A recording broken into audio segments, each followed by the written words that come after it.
Jangan lupa like, komen, dan subscribe channel YouTube TVRI Bengkulu dan nyalakan lonceng notifikasinya.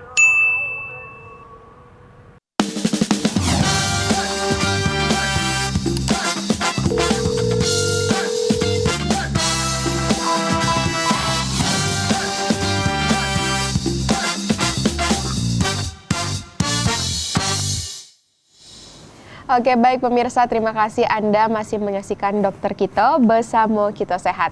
Nah, diingatkan kembali kepada pemirsa yang ingin konsultasi bisa langsung kontak WhatsApp di 0851 7676 4648. Sekali lagi 0851 7676 4648 atau bisa komen di postingan Instagram TVRI Bengkulu. Kami siap menampung ya dokter ya, menerima pertanyaan konsultasi dari pemirsa di rumah. Nah, tadi Bang Agung masih menjelaskan, ada lagi Bang? Untuk sebenarnya slide-nya udah habis. Sudah habis ya? Pengobatan. Sudah habis. Pengobatan sampai cairan udah selesai. Sudah selesai. Iya. Oke, tapi kita ini ada pertanyaan menarik nih mengenai mitos atau fakta. Kita bahas mengenai mitos dan fakta. Banyak di kalangan masyarakat yang mengatakan bahwasanya penyebab terbesar atau pengaruh terbesar dari amandel ini adalah minum minum es atau makan gorengan, ciki-ciki. Itu benar atau enggak sih, dokter? Oke, kalau kita ngomongin makan gorengan itu kan berarti kita beli gorengan ya dari luar atau mungkin ada yang bikin sendiri. Nah, yang kita highlight adalah tadi penyebabnya adalah bakteri atau virus, ada infeksi. Berarti kita khawatir kalau makanan yang kita makan atau minuman yang kita minum itu kotor. Ya. Jadi kalau misalnya makanannya bersih, itu sebenarnya nggak apa-apa. Tapi kalau kita ngomongin gorengan, ada minyak, ada lemak jenuh di situ, itu sifatnya iritatif. Bukan cuma gorengan ya, kayak makanan yang mengandung pewarna, makanan yang mengandung bahan pengawet, itu kan sifatnya iritatif, artinya bisa mengiritasi organ yang kalau kita makan berarti kena nih nanti tonsil, ya kan masih berada di pintu untuk masuk ke kerongkongan kan. Nah, kalau kena itu tonsil, terus ada bahan iritan, di sanalah ada pengawet, ada pewarna, ada ya bahan-bahan yang lain ya. Nah, itu bisa menyebabkan peradangan pada tonsilnya. Jadi benar, itu bisa menyebabkan peradangan pada tonsil, tapi mungkin dia tidak secara, kalau bersih ya, berarti bukan karena infeksi, bukan karena bakteri, bukan karena virus, tapi lebih ke karena bahan tersebut sifatnya iritatif. Sebenarnya kalau dari penyakit amandel ini sendiri ada masalah dengan genetika atau keturunan, Dok? Enggak ya, Karena dia infeksi. Nah kan ini kan tadi pengaruh terbesarnya adalah virus dan bakteri ya. Kita kalau berbicara mengenai virus dan bakteri, tersinggung sedikit mengenai tular dan menular. Ya. Menular nggak, Dok? Ya, menular ya. Dia menularnya dari droplet. Droplet itu, misal saya berbicara, misalnya saya ada tonsilitis nih, ngomong terus misalnya sama. Percikan air liur. Ya, ada percikan air liur masuk misalnya ke mulut orang yang lawan bicara kita, karena kan kita nggak pernah tahu ya percikan atau droplet itu masuk kemana. Nah, bisa tertular tuh orang yang di samping kita, orang yang ngobrol sama kita. Atau mungkin kita sharing makanan nih, 1 sendok misalnya. Betul. Makan makanan bareng, terus setelah saya suap, ternyata saya ada radang di amandel atau tonsilitis, terus kita kasih makanan kita ke orang lain, dia pakai sendok yang sama, itu bisa juga. Oh, berarti menular ya? Saya kira amandel itu tidak menular loh, Dok. Ya. Menular ya. Nah, kalau mengenai faringitis dan tonsilitis, Dok, itu apa perbedaannya, Dok? Oke. Tadi sudah dijelaskan ya sebenarnya secara anatomi, jadi sistem pernafasan, sistem pencernaan itu kan dia berdekatan. Jadi faring itu, gimana yang menjelaskannya secara gambar?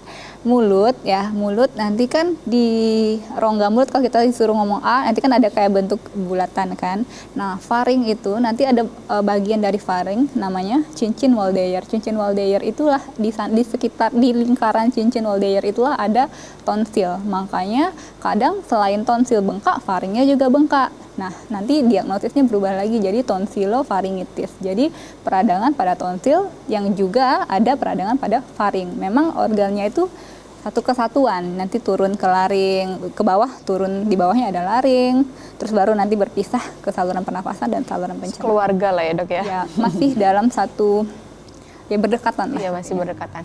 Nah, kalau dari Bang Agung sendiri, Bang, kan selaku Promkes ya, Dok, Oh, Bang iya. ya. Bertemu dengan masyarakat di luar banyak sekali. Kalau mengenai penyakit tonsil ini sendiri, bagaimana di masyarakat, Bang? Oke, untuk penyakit tonsil di masyarakat ya, kebetulan saya kerjanya di fasilitas pelayanan tingkat pertama di Puskesmas. Jadi kalau untuk penderita penyakit tonsil ini ya, sebenarnya jumlahnya nggak terlalu banyak dari jumlah pasien yang ISPA.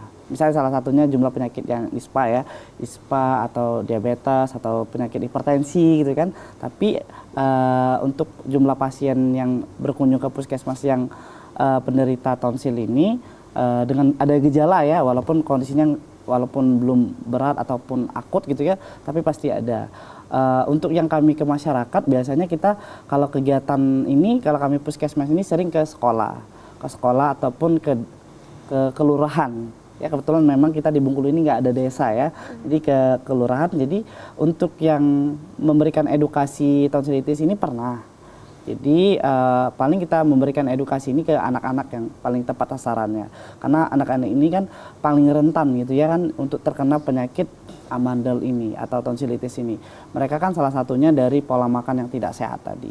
Jadi udah yang Mbak Helda jelaskan tadi ya, salah satunya mereka dengan jajan-jajan makanan yang di sekolah gitu, seperti ciki-cikian ataupun minum-minuman yang manis ataupun es gitu. Tapi kita dari puskesmas, saya selaku tenaga promosi kesehatan selalu memberikan edukasi ke masyarakat gitu. Edukasi seperti apa sih, Bang, yang diterapkan kepada masyarakat supaya mudah dimengerti gitu dengan masyarakat? Ya, kalau salah satunya kalau kita ke masyarakat, jadi salah satunya seperti apa sih cara pencegahan gitu. Kita kalau masyarakat ini kan ada sasarannya beda-beda. Ada misalnya kita sasarannya ke posyandu gitu kan. Jadi kalau ke posyandu kita lebih ekstra lagi gitu memberikan edukasinya. Karena di posyandu ini berisik gitu ya kan, terlalu ramai gitu. Jadi kalau bisa kita memberikan edukasinya pakai dengan alat bantu, terus dengan materinya sebagus mungkin atau memang semenarik mungkin biar